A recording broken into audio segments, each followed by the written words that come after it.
पुलवामा हमला एक काला दिन। 14 फरवरी 2019 का दिन भारत के इतिहास में एक काले अध्याय के रूप में दर्ज हो गया। इस दिन जम्मू और कश्मीर के पुलवामा जिले में आतंकवादियों ने एक कायराना हमला किया। दोपहर के वक्त जब सीआरपीएफ के जवानों का काफिला श्रीनगर जम्मू राष्ट्रीय राजमार्ग पर आगे बढ़ रहा था, तभी एक विस्फोटकों से भरी गाड़ी ने खुद को उनके काफिले से टकरा दिया।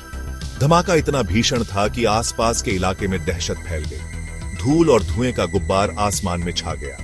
इस हमले में सीआरपीएफ के 40 वीर जवान शहीद हो गए और कई अन्य घायल हो गए। शहीदों में शामिल थे रामवृक्ष यादव, अजय कुमार, संजय राजपूत और कई अन्य बहादुर जवान, जिन्होंने देश की रक्षा के लिए अपने प्राण न्यौछावर कर दिए। इस कायराना हरकत की जिम्मेदारी पाकिस्तान स्थित आतंकवादी संगठन जैश-ए-मोहम्मद ने ली। जैश-ए-मोहम्मद, जो लंबे समय से भारत में आतंक फैलाने की साजिशें रच रहा है, ने इस हमले के जरिए अपनी कायरता की इंतहा कर दी। इस घटना ने पूरे देश को झकझोर कर रख दिया और लोगों में आक्रोश की लहर दौड़ गई। भारत का जवाब, बालाकोट एयर स्ट्राइक। पुलवामा हमले के बाद पूरा देश गम और गुस्से में डूबा हुआ था। भारत सरकार ने इस हमले का मुंहतोड़ जवाब देने का संकल्प लिया। 26 फरवरी 2019 को भारतीय वायुसेना के जांबाज पायलटों ने पाकिस्तान के बालाकोट में स्थित आतंकी ठिकानों पर हवाई हमला किया।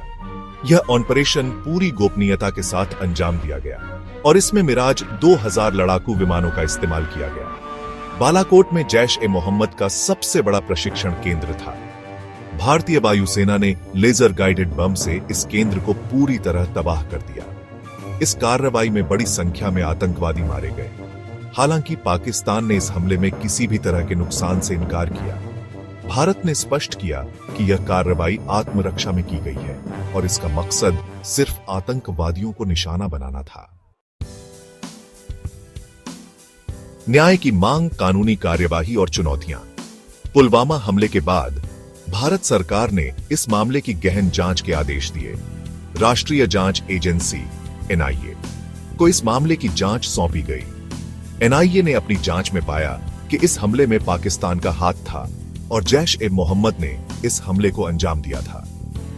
एनआईए ने इस मामले में कई लोगों को गिरफ्तार किया और उनके खिलाफ चार्जशीट दायर की। हालांकि इस मामले में न्याय मिलने में देरी हो रही है। पाकिस्तान ने अब तक इस मामले में शामिल अपने नागरिकों को भारत को सौंपने से इनकार किया है।